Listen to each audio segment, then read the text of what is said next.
एक समय की बात है। किसी शहर के रेलवे स्टेशन पर एक भिखारी रहता था। वो वहाँ पर आने जाने वाली रेलगाड़ियों में बैठे हुए यात्रियों से भीख मांगकर अपना पेट भरता था। एक दिन जब वह भीख मांग रहा था तो सूट बूट पहने एक लंबा सा व्यक्ति उसे दिखाई दिया।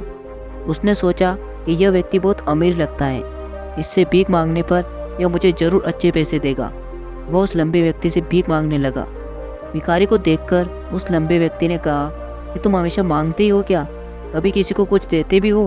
भिखारी बोला कि साहब मैं तो भिखारी हूँ, हमेशा लोगों से मांगता ही हूँ, मेरी इतनी औकात कहाँ है कि मैं किसी को कुछ दे सकूँ।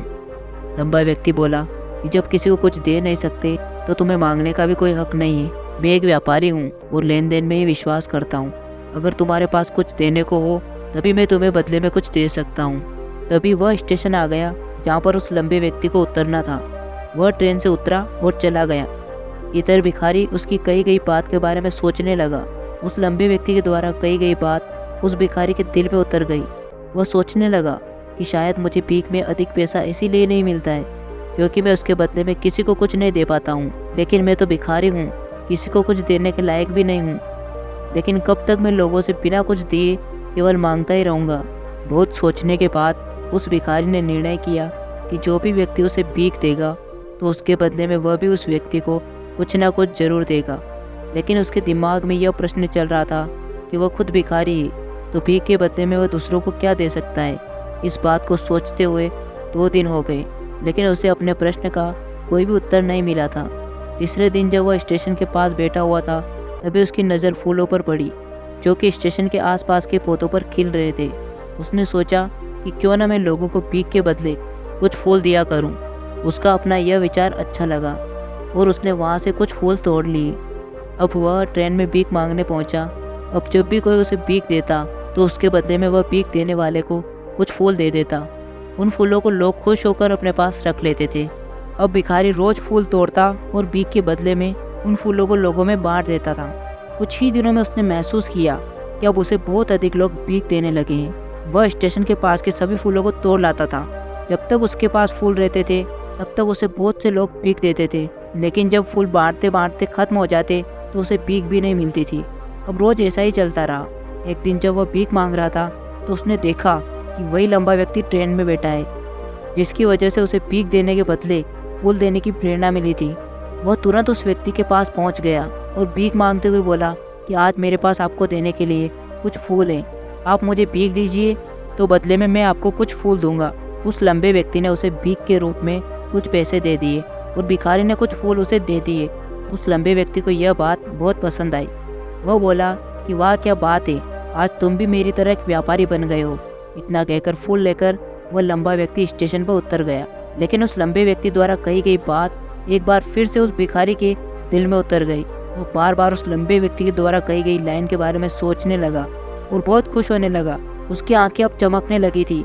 उसे लगने लगा कि अब उसके हाथ में सफलता की वह चाबी लग गई है जिसके द्वारा वो अपने जीवन को बदल सकता है। वह तुरंत ट्रेन से उतरा और उत्साहित होकर बहुत तेज आवाज़ में ऊपर आसमान की तरफ देखकर बोला कि मैं भिखारी नहीं हूँ, मैं तो एक व्यापारी हूँ। मैं भी उस लंबे व्यक्ति जैसा बन सकता हूँ, मैं भी अमीर बन सकता हूँ। लोगों ने उसे देखा तो सोचा कि शायद यह भिखारी पागल हो गया है और अगले ही दिन वह भिखारी उस स्टेशन पर फिर कभी नहीं दिखा। लेकिन 6 महीने बाद इसी स्टेशन पर 2 व्यक्ति सूट बूट पहने यात्रा कर रहे थे। दोनों ने एक दूसरे को देखा तो उनमें से एक ने दूसरे से हाथ मिलाया और कहा कि क्या आपने मुझे पहचाना? दूसरा व्यक्ति बोला कि नहीं, क्योंकि मेरे हिसाब से हम पहली बार मिल रहे हैं। तो पहला व्यक्ति बोला कि नहीं, आप याद कीजिए, हम पहली बार नहीं बल्कि तीसरी बार मिल रहे हैं। दूसरा व्यक्ति बोला कि मुझे याद नहीं, वैसे हम पहले 2 बार कब मिले थे? पहला व्यक्ति मुस्कुराया और बोला हम पहले भी 2 बार इसी ट्रेन में मिले थे।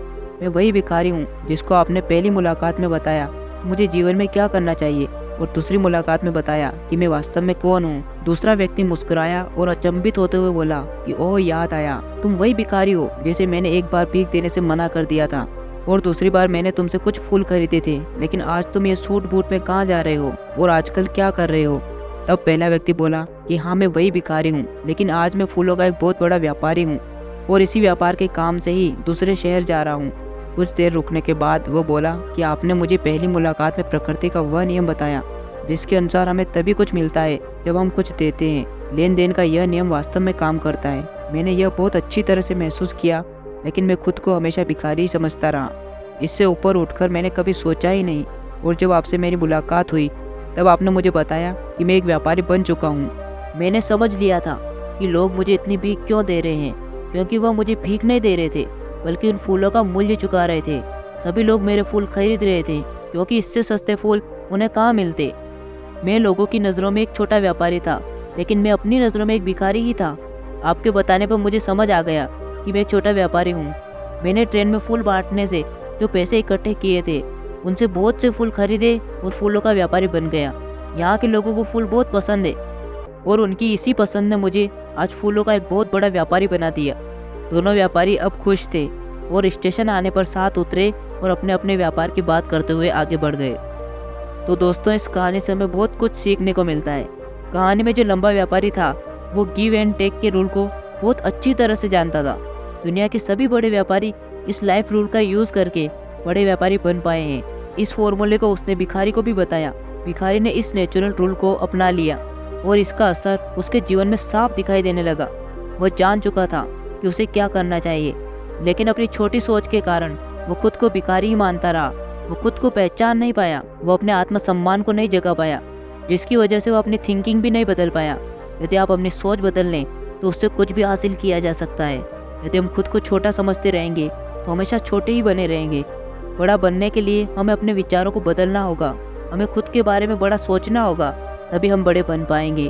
कहानी में जो भिखारी था, वो खुद को भिखारी समझता रहा और भिखारी ही बना रहा, लेकिन जब उसे पता चला कि वह तो एक व्यापारी है, तो उसने अपना विचार बदला और अपने बारे में विचार बदलने से उसका जीवन ही बदल गया। तो यदि आपको यह कहानी पसंद आई तो इसे लाइक करें और इसे अपने दोस्तों के साथ शेयर करें, और इससे आपको कुछ सीखने को मिला तो चैनल को सब्सक्राइब ज़रूर करें। मिलता हूँ मैं इसी तरह की दूसरी कहानी के साथ। तब तक संघर्ष करते रहो, आगे बढ़ते रहो।